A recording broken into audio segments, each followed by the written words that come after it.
post it properly. Okay, for environmental science. So here's Brightspace.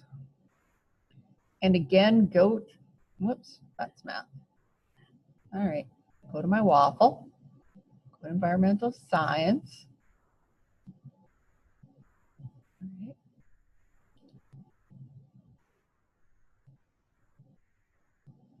I'm very distraught. There should have been a post for me this morning. Anyway, I think the spot you guys should check is your calendar all the time. And it says that there is a quiz. And if you want to know something's going on, just click on a day that's got a dot. That means something's happening. And scroll down, there's the quiz.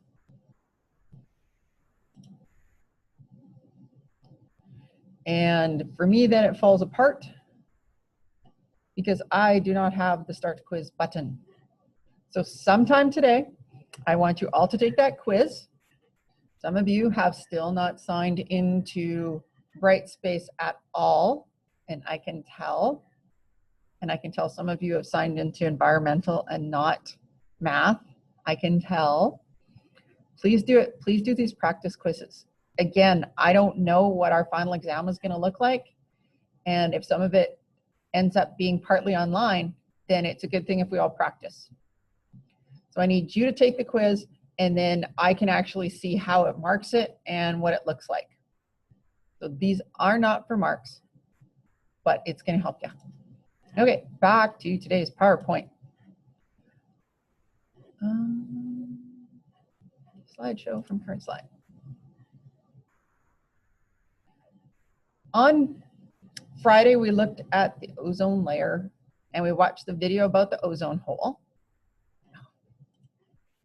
Sorry, I just realized if I don't fix my screen share, you're gonna have a video with them now. There we go. Okay, so the ozone is very, very important for us all. I'm gonna start here. Shadow, do you remember what layer the ozone is part of? Because there's 5 layers in the atmosphere. Do you remember which one has the ozone layer?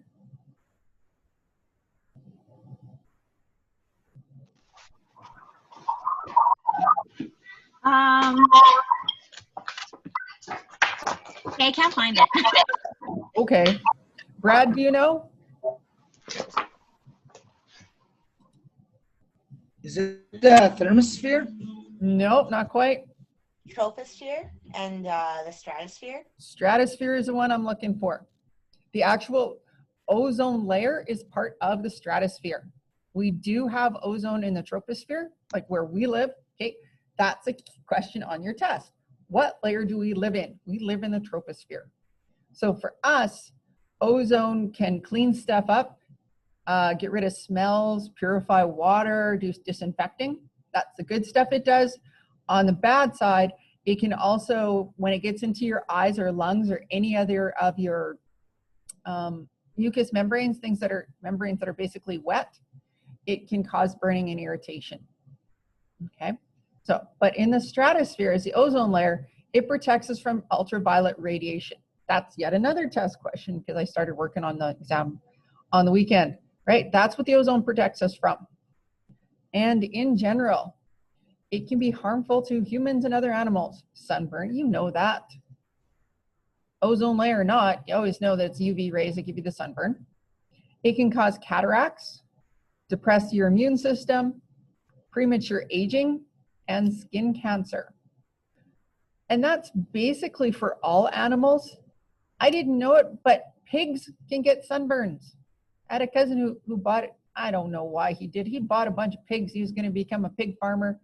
And he didn't give them mud to play in. He had them in the sun. And they all got sunburned. And he had to keep it in the barn for like 2 weeks because the poor little piggies were sunburnt. And I thought, Oh, that's sad. I thought it was like, dude, you're like a farmer. What are you doing? Anyway, so yes.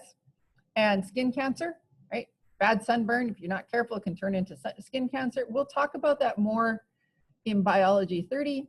And then just generically, if the UV rays reaches frog eggs, sea urchin eggs, fish eggs, things like that, it can cause malformations because the UV radiation can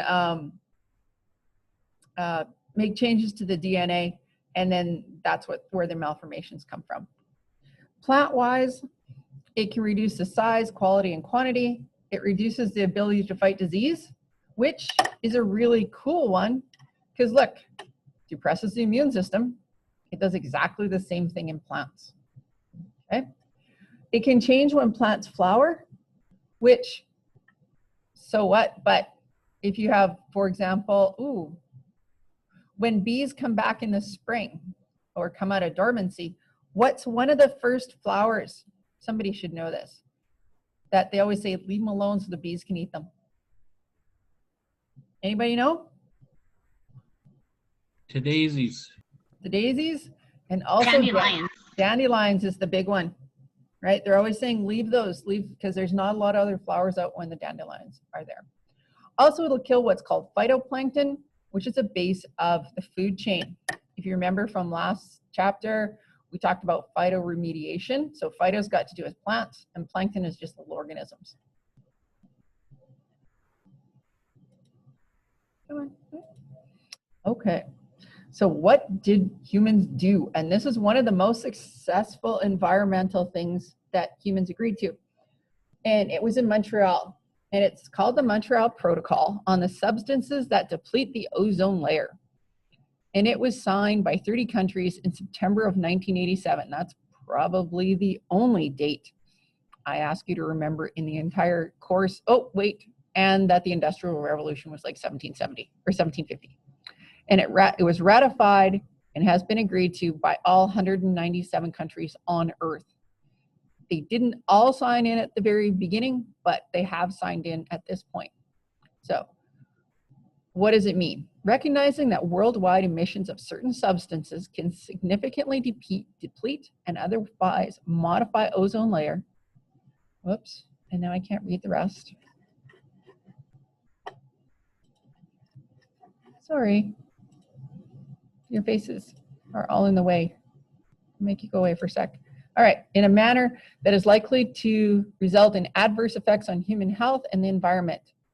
It was determined to protect the ozone layer by taking precautionary measures to control the equitable total global emission of substances to deplete it, and with the ultimate objective of their elimination on the basis of developments in scientific knowledge. Now that's very fancy and wordy, and let's just watch a video that'll explain it better.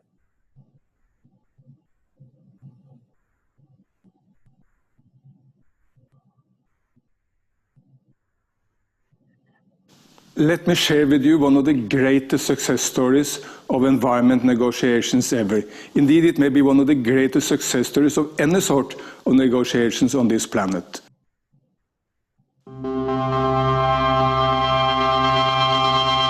In our long history, there is one unprecedented act of humanity in which every country on Earth came together to protect the future of life on Earth.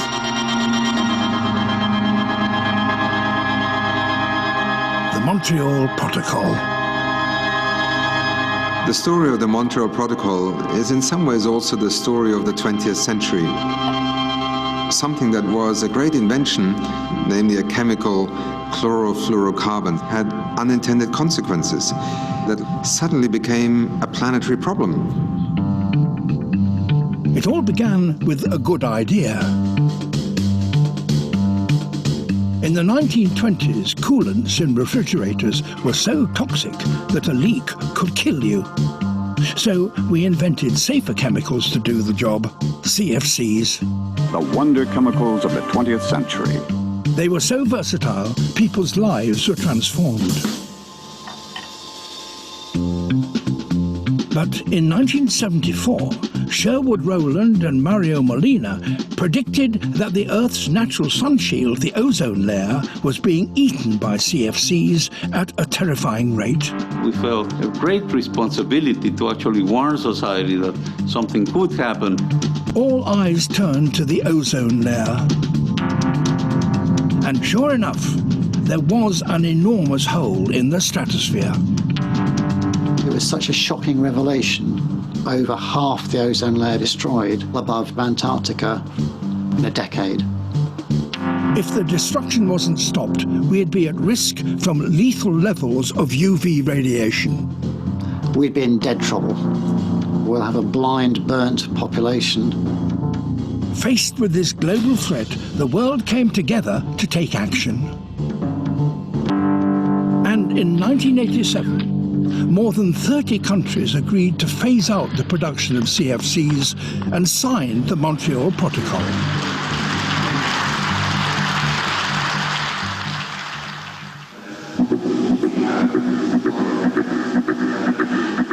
Over the 3 decades since, the rest of the world's nations have signed up. Together, they've taken on the greatest planetary repair job ever attempted. It's absolutely terrifying to work on a project that's so important because you know that failure is not an option. Making the Montreal Protocol a success has taken brilliant minds. We are working to protect human life. It has taken determination. It has made more progress than any other environmental convention in the world. If the countries of the world engaged in similar deliberations for every issue that faces our world, I would be very happy. And it has taken ingenuity from an extraordinary global community. We always have our disagreements, and at the end of the day, we have our agreement. And it has worked. With CFCs banned, the ozone hole is healing. Now it's time to take action again. You need passion, you need leadership to change the Montreal Protocol into an even better treaty. Victory is within our grasp. There's only one Earth. We have only one Earth to protect. We cannot lose this one. Once more, we must come together to protect the future of our planet.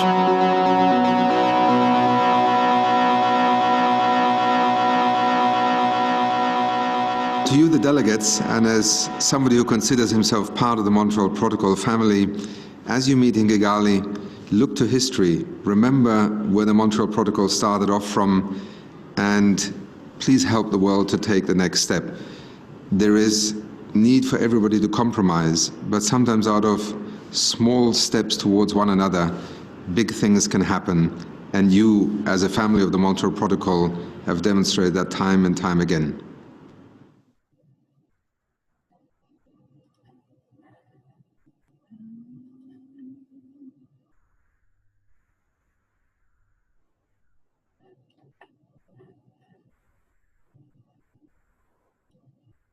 I hope that cleared that up. So basically, it's banning all of the things, or I should say most of the chemicals that are break holes in the ozone layer. Sorry, I had a little brain fart there. Okay, now some things have happened that made the Montreal Protocol very successful and very unique. First of all, there was a clear and present danger.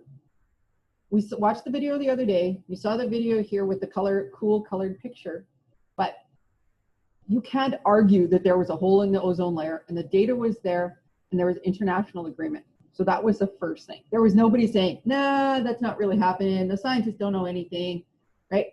It was all agreed. The second thing that happened is the threat was caused by very specific chemicals.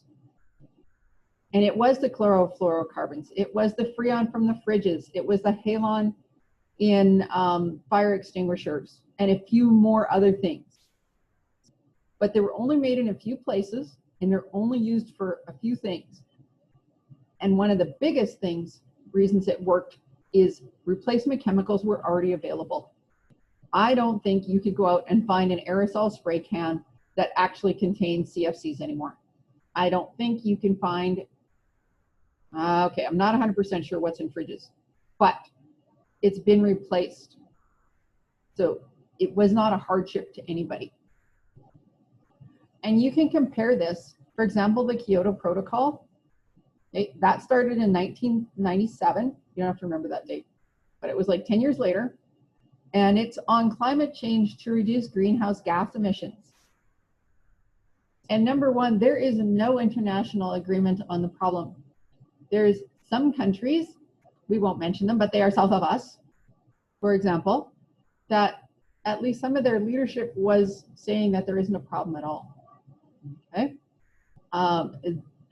Following after the Kyoto, there was a couple other protocols, and the Paris Accord was the latest one. I believe the US pulled out of it.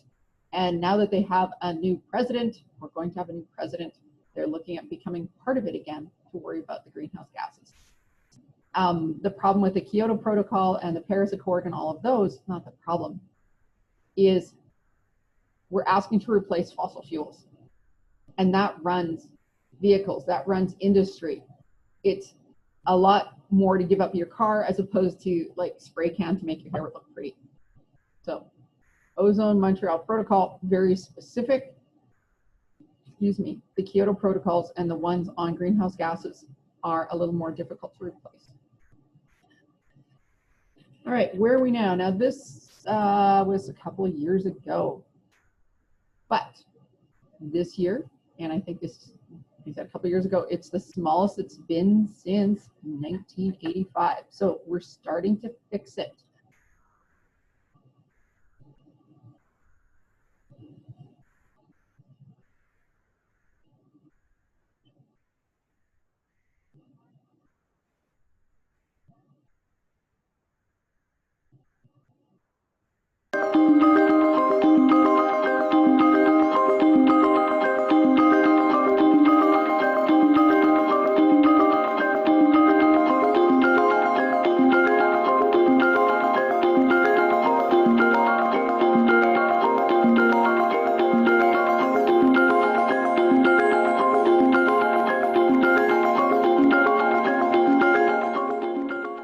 So global warming is changing it, but it is getting smaller.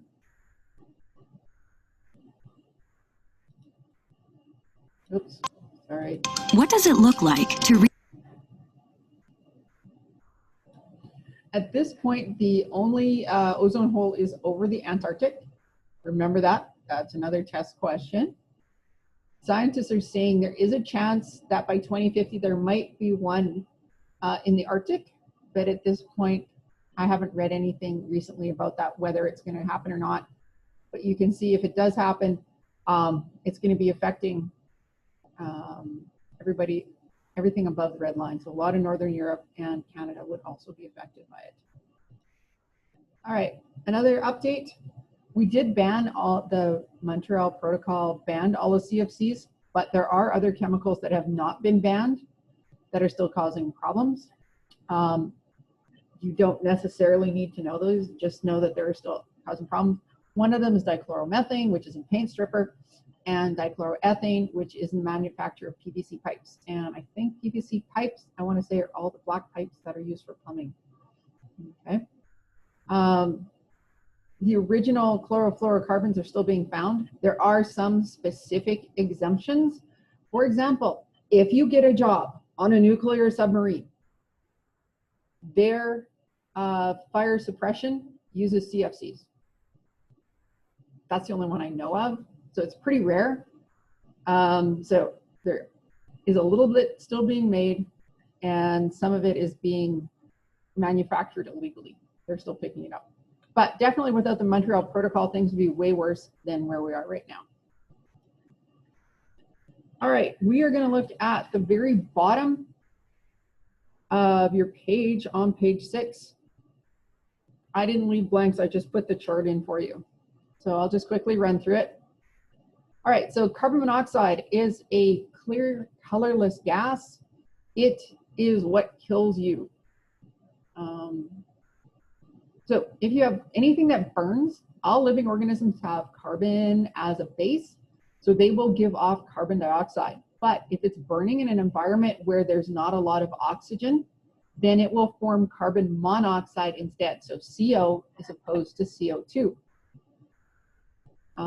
For example, if you run your vehicle in your garage without the door open, that's the most common one. Every once in a while, you'll hear about people, often it's places that aren't used to being cold, people will take their propane barbecue inside the house and turn it on to warm up the house. Okay, that never ends well. So burning of fossil fuels is where it happens, and what the effect does is it messes up your red blood cells.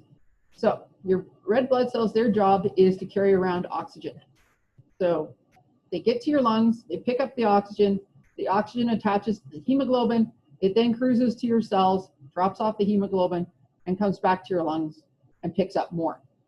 When you get carbon monoxide in the mix, they don't leave. Carbon monoxide is 5,000 times more attractive than oxygen to your red blood cells.